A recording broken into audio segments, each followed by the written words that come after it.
সিকিমে বেড়াতে গিয়ে জীবন সংশয়ে কৈলাসহরের দুই শিক্ষক। গাড়ি উল্টে প্রায় 150 ফুট নিচে তিস্তা নদীতে পড়ে গিয়ে নিখোঁজ দুই শিক্ষকের খোঁজে চলছে তল্লাশি। গ্যাংটকে ভয়াবহ দুর্ঘটনায় নিখোঁজ কৈলাসহরের দুই যুবক স্বপ্ননীল দেব এবং দেবজ্যোতি দেব।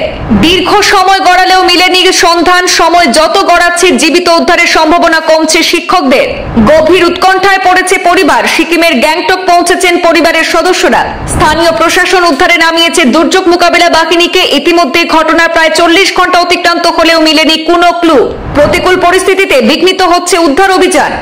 গ্যাংটকে বেড়াতে গিয়ে ভয়াবহ দুর্ঘটনায় নিখোঁজ ঊনকোটি ত্রিপুরা জেলার কৈলাসহরের দুই যুবক স্বপ্ননীল দেব এবং দেবজ্যোতি দেব। তারা দুজনেই পেশায় শিক্ষক বলে জানা গেছে।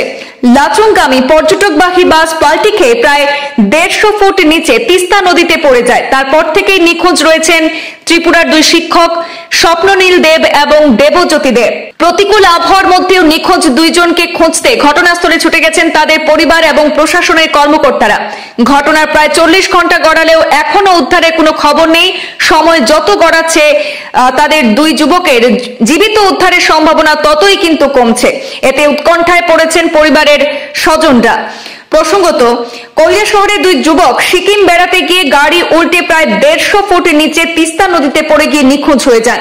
কৈলাসহর পুর পরিষদের সুনামারা এলাকার বাসিন্দা সত্যজিৎ দেবের 26 বছর বয়সী স্বপ্ননীল দেব এবং কৈলাসহর পুর পরিষদের কাছেঘাট এলাকার বাসিন্দা সমীরণ দেবের ছেলে 25 বছর বয়সী দেবজ্যোতি দেব। তারা দুজনেই নিখোঁজ।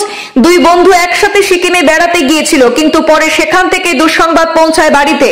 গতকাল শনিবার দুপুরে রাজ্যের বিরোধী দলনেতা জিতেন্দ্র চৌধুরী দেবজ্যোতি দেবের বাড়িতে গিয়ে পরিবারের সঙ্গে দেখা করে পাশে থাকার বার্তা দিয়েছেন। এই অঘটনের খবর বাড়িতে পৌঁছা মাত্রই উভয় শিক্ষকের বাড়িতে রীতিমতো শোকের মাতম পড়েছে।